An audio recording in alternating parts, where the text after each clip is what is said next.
India Pakistan تعلقات کیا ایٹمی ہتھیار انڈیا اور پاکستان کے درمیان روایتی جنگ کی راہ میں رکاوٹ ہیں؟ جون 2002 کی جھلسا دینے والی دھوپ میں جہلم میں میزائل داغنے کے مقام پر موڑ اور ماحول پر افسردگی طاری تھی۔ وجہ یہ تھی کہ انڈیا کے ساتھ فوجی کشیدگی انتہائی خطرناک حد تک پہنچ چکی تھی۔ انڈیا اپنا حملہ آور 3 اسٹرائیک کور سرحد کے قریب تعینات کر چکا تھا۔ یہ فوج کی اس بھاری نفری کے علاوہ تھی جو توپ خانے اور بختر بند کے ہمراہ سرحد پر صفیں باندھے ہوئے تھی۔ پاکستان بری افواج بھی جوابی صف بندی مکمل کر چکی تھی، لیکن اس نقل و حرکت پر ان کے بہت بھاری اخراجات آ رہے تھے۔ پھر انڈیا کے مقابلے میں پاکستان کے پاس نفری بھی کم تھی، جبکہ اسلحے کے معیار و مقدار دونوں میں ہی واضح فرق تھا۔ 3 سال قبل جمہوری حکومت کا تختہ الٹنے والا فوجی امر بری افواج کے سربراہ اور Pakistan chief of army staff general Pervez Musharraf بذات خود جہلم میں اس مقام پر موجود تھے جہاں سے یہ میزائل داغا جانا تھا۔ کوہٹا ریسرچ لیبارٹری کے 2 درجن سے زائد سائنسدان زمین سے زمین پر مار کرنے والی گولی جو 1000 کلومیٹر سے زائد فاصلے تک اور بڑے شہری مراکز کو نشانہ بنانے کی صلاحیت رکھتے ہیں، اور ابدالی و غزنوی جو نسبتاً کم فاصلے تک مار کر سکتے ہیں اور کسی بھی فوجی ہدف کو بآسانی نشانہ بنانے کے لیے زیادہ موزوں ہیں، میزائلوں کی تجرباتی عمل کے آغاز کی خاطر وہاں موجود تھے۔ فوجیوں، سائنسدانوں کے سوا میڈیا کسی اور کو اس تقریب میں آنے کی اجازت نہیں تھی۔ تاہم پاکستان کے strategic plans division S P D کے سربراہ لیفٹیننٹ جنرل خالد قدوئی نے اس امر کو بہر طور یقینی بنایا کہ جنرل مشرف کی تقریر کا کچھ حصہ پاکستانی اور عالمی جوہری ماہرین تک ضرور پہنچ جائے۔ اسٹریٹجک پلانز ڈویژن پاکستان کی جوہری کمانڈ اتھارٹی یا جوہری امور سے متعلق مجاز سیکریٹریٹ یا صدر دفتر کے طور پر کام کرتا ہے۔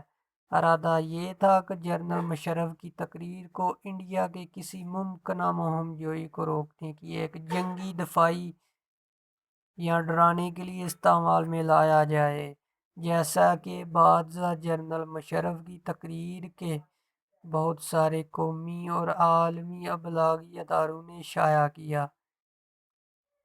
انڈیا کی جانب سے پاکستان کی مشرقی سرحد پر ہونے والی فوجی پیش رفت سن 2002 سے آغاز سے ہی پاکستانی فوجی قیادت کے لیے خطرے کی گھنٹی بجا چکی تھی۔ عالمی سرحدوں پر خطرات بڑھتے جا رہے تھے۔ 18 دسمبر 2001 کو انڈیا نے آپریشن پراکرام جرأت مردانگی شروع کر دیا اور حملہ آور فوجی دستے سرحد کے قریب تعینات کر دیے، جن میں ٹینک اور بھاری توپ خانے بھی شامل تھے۔ آپریشن پراکرام کے آغاز سے 5 روز قبل مسلح عسکریت پسندوں نے انڈین پارلیمنٹ کے کمپاؤنڈ پر حملہ کیا تو انڈین انٹیلی جنس نے ان عسکریت پسندوں کے پاکستان انٹیلی جنس سے تعلق ہونے کا الزام عائد کر دیا۔ انڈین قیادت نے شدت سے محسوس کیا کہ اسے پاکستان کے خلاف کارروائی شروع کرنی چاہیے۔ انڈین فوجی دستوں کی کل نفری 8 لاکھ تھی۔ 3 اسٹرائیک یا حملہ آور کورز کے ساتھ یہ پاکستان اور انڈیا کی سرحد کے ساتھ شست باندھ چکی تھی۔ پاکستان حکومت نے اعلان کیا کہ اس کی کمانڈ اینڈ کنٹرول طریقہ کار اس امر کو یقینی بنائے کہ اس کے ہتھیار فوری جنگی استعمال کے لیے بروقار آ سکیں اور کسی بحران میں تیار حالت میں مہیا رہیں۔ بااثر جرمن میگزین دیر اسپیگل سے اپریل 2002 میں ایک انٹرویو میں جنرل مشرف نے کہا کہ پاکستان اپنی قومی سلامتی کے لیے روایتی ہتھیاروں پر ہی انحصار کرے گا، لیکن خاص طور پر اگر پاکستان کو صفحہ ہستی سے مٹانے کا خطرہ لاحق ہوا تو جوہری قوت کا استعمال ایک آپشن ہے۔ اس کے بعد کارگل کا کشیدگی کا احوال، کمزوری کے اس واضح احساس کا برملا احساس پاکستان فوجی اور سیاسی قیادت دونوں میں نمایاں رہا ہے، کیونکہ مئی 1998 میں پاکستان نے دھماکوں کے فیصلے سے اپنے جوہری ہتھیاروں کا عملی تجربہ کر دیا۔ دھماکوں کے کچھ ہی عرصے بعد انڈیا اور اس وقت پھر فوجی جارحیت کے موڑ پر اتر آیا، جب اس کی فوج کارگل کی چوٹیوں سے پاکستانی فوجیوں کو نکالنے کے لیے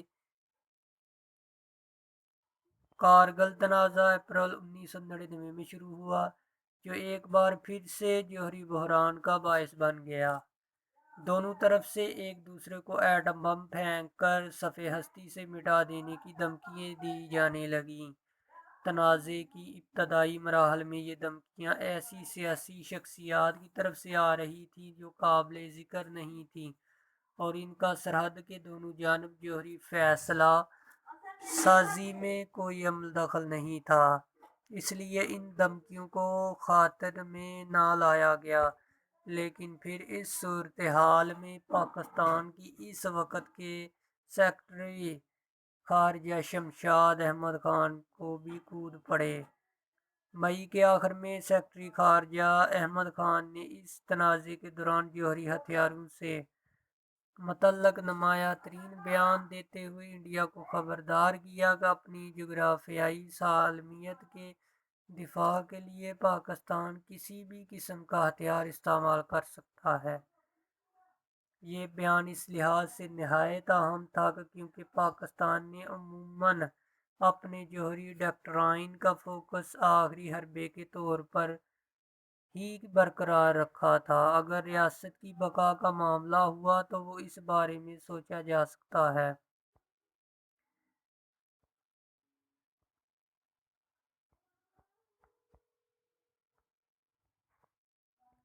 اور اگر بات سن 2002 کی کشیدگی کی جائے تو انڈیا نے اپنی فوجیوں کی نقل و حرکت اس بیان کردہ مقصد کے تحت کی تھی کہ پاکستان فوج کو دباؤ میں لا کر انڈیا کے زیر انتظام کشمیر میں سرحد پار سے دراندازی روک دی جائے اور اسے محفوظ رکھا جائے۔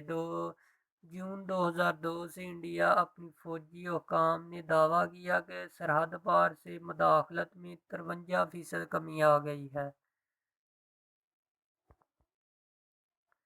پاکستان کی روایت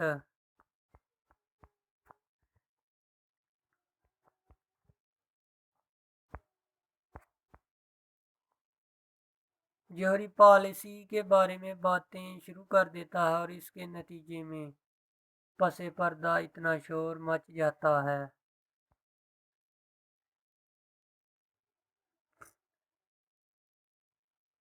جوہری ہتھیار دیوالی کے لیے نہیں بنائے اور اس دوسری بار کہا کہ ہمارے پاس تمام جوہری ہتھیاروں کی ماں ہے۔ یہ کہنا تھا انڈین وزیر اعظم نے انتہائی غیر ذمہ دارانہ بیان دیا۔ ان کے مطابق میرے خیال میں عملی مظاہر بیانات سے زیادہ بڑے ٹرنٹ ہوتے ہیں۔ آپ کو یقیناً یاد ہوگا کہ مئی 2002 میں جب بحران عروج پر تھا تو ایک ہفتے کی مدت میں 4 یا 5 میزائلوں کے تجربات ہوئے تھے۔ یہ فنی صلاحیت کا حقیقی اظہار تھا، یعنی ہمارے پاس اپنی دھمکی کو انجام دینے کی صلاحیت ہے۔ بریگیڈیئر نعیم سالک کا کہنا تھا کہ کارگل بحران کے دوران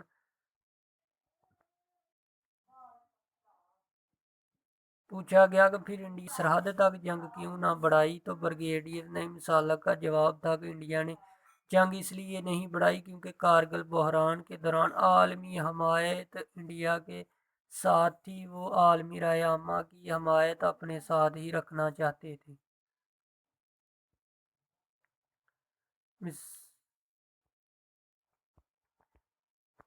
کیا اس کا مطلب ہے کہ پاکستان سے تعلق میں انڈین جوہری ہتھیار کیوں کردار ادا نہیں کرتے؟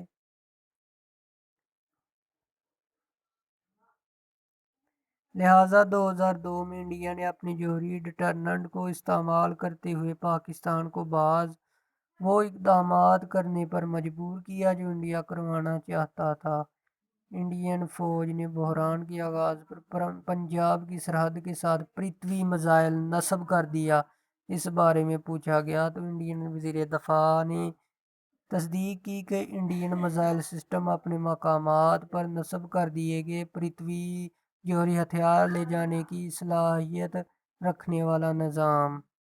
2002 میں بحران کے بیچ انڈیا نے 420 کلومیٹر فاصلے تک زمین سے زمین پر مار کرنے والا جوہری صلاحیت کا حامل اگنی 2 کا تجربہ کیا۔ وہ فاصلہ تھا جو تقریباً پاکستان کے تمام علاقوں کا احاطہ کرتا ہے۔